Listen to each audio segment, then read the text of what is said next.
48 ঘন্টায় এদেশে এত বেশি সহিংস হয়েছে, গত 1.5 বছরে এইটা এত সহিংস হয় নাই। গত 12ই ফেব্রুয়ারি বাংলাদেশে একটি জাতীয় রাজনীতির মধ্যে দিয়ে দীর্ঘদিনের যে আশা আকাঙ্ক্ষা ছিল দেশের মানুষের, নির্বাচন সেই আশা আকাঙ্ক্ষার প্রতিফলন করেছে। যেভাবেই হোক একটা দেশের ক্ষমতায় যাচ্ছে, আমরা বলতে চাই আপনারা যে ক্ষমতায় যাচ্ছেন এদেশটাকে সুন্দরভাবে পরিচালনা করুন। কিন্তু আমরা দেখলাম যে গত 2 দিন অতিবাহিত হয়েছে 48 ঘন্টা, 48 ঘন্টায় এদেশে এত বেশি সহিংস হয়েছে, গত 1.5 বছরে এইটা এত সহিংস হয় নাই। আমরা দেখলাম আমাদের যে সকল ভাইরা দাঁড়িপাল্লায় ভোট দিয়েছিল তাদের বাড়িগুলোতে আগুন দেওয়া হচ্ছে, তাদের ব্যবসা প্রতিষ্ঠানগুলোকে জ্বালিয়ে দেওয়া হচ্ছে, তাদের সম্পদগুলোকে দখল করা হচ্ছে, তাদেরকে প্রায় 4 জায়গায় 4 জন ব্যক্তিকে তারা হত্যার মতো কার্যক্রম তারা করেছে, তারা ধর্ষণের মতো কার্যক্রম করেছে। এমন কোন অসামাজিক কার্যক্রম নাই তারা সংগঠিত করে নাই। আমরা বলতে চাই তারা তারেক রহমানকে, আপনি কি আপনার ইশতেহারে এই ধরনের কোন কার্যক্রম লিখেছিলেন? যদি লিখে থাকেন তাহলে আমাদের কোনো কিছু বলার নাই। আপনারা যদি না লিখে থাকেন তাহলে 48 ঘন্টায় কেন এত রক্ত, কেন এত সহিংসতা, কেন ধর্ষণ, কেন খুন?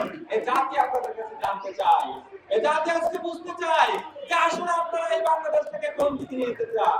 আপনারা কি বাংলাদেশ থেকে সামনের দিকে নিয়ে যেতে চান নাকি পিছনের দিকে?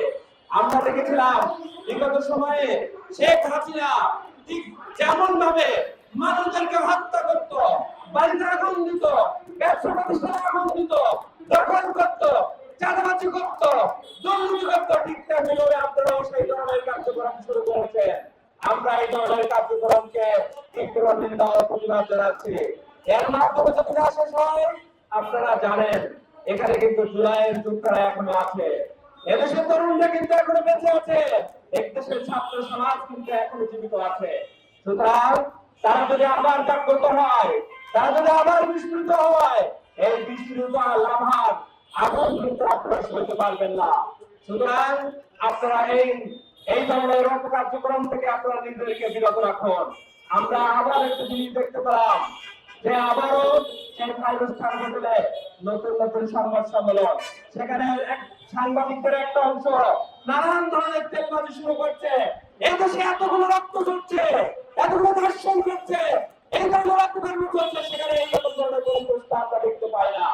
ঠিক এই ধরনের কার্যক্রম বিগত সময়ে আমরা শেখ হাসিনার সময় দেখেছিলাম। আমরা কি এই বাংলাদেশকে আমরা দেখতে চাচ্ছি? আগামীর বাংলাদেশকে আমরা এমন দেখতে চাই নাই।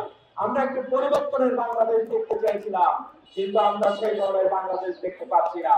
আপনাদের থেকে দায়িত্ব শৃঙ্খল ভূমিকা দেখতে পাচ্ছি না, আপনাদের থেকে কোনো প্রতিবাদ দেখতে পাচ্ছি না, এই ধরনের কার্যক্রম গুলো কার্যক্রম আমরা দেখতে পাচ্ছি না। আমরা যদি এই ধরনের কার্যক্রম সামনে থাকে, এদেশের জুলাইরা আবার জেগে উঠবে, আবার এদেশের 36 জুলাই সেই দেশে আবার প্রতিষ্ঠিত হবে। এটা আপনারা মনে রাখবেন। সম্মানিত উপস্থিতি, আমরা আইন শৃঙ্খলা বাহিনীদেরকে বলতে চাই, আপনারা আপনাদের কিছু দায়িত্ব পালন করুন। যেখানে এই ধরনের অপরাধনৈতিক কার্যক্রম চলছে, যেখানে সন্ত্রাসী কার্যক্রম চলছে, যেখানে হুমকি রামকি চলছে, সেই জায়গায় আপনারা ব্যবস্থা গ্রহণ করুন।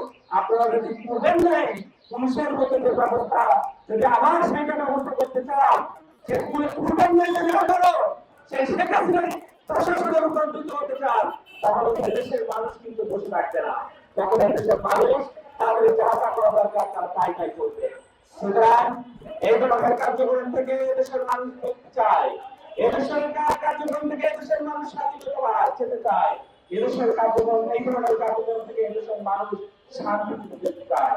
আপনারা এদিকে চলে আসুন, শান্তির মধ্যে আসুন, এদেশটাকে নিয়ে ভাবুন, এর আগামী বাংলাদেশ যে নতুন প্রজন্ম তাদেরকে নিয়ে ভাবুন। এই নতুন প্রজন্মকে আপনারা এমন একটি বাংলাদেশ দিয়ে যান যে প্রজন্ম আপনাদেরকে স্মরণ রাখবে। আর এই ধরনের অপরাজনৈতিক যদি আপনারা তত্ত্বাবধান শুরু করেন, তাহলে আপনাদেরকে স্মরণ রাখবে, তবে সেটা শেখ হাসিনার মতো স্মরণ রাখবে, আপনাদেরকে স্মরণ রাখবে সেটা ফাঁসি এবং স্মরণ রাখবে, আপনাদেরকে স্মরণ রাখবে, সেটা 5 সালের মধ্যে স্মরণ রাখবে। সুতরাং আপনারা এখান থেকে ফিরে আসুন। আমরা বলতে চাই, যদি এই ধরনের কার্যক্রম চলমান থাকে, বাংলাদেশ ইসলামী ছাত্র শিবির এদেশের যুবকদেরকে নিয়ে, এদেশের জুলাইকে নিয়ে, এদেশের আলফা জনগণকে নিয়ে আবার রাজপথে নেমে আসবে ইনশাআল্লাহ।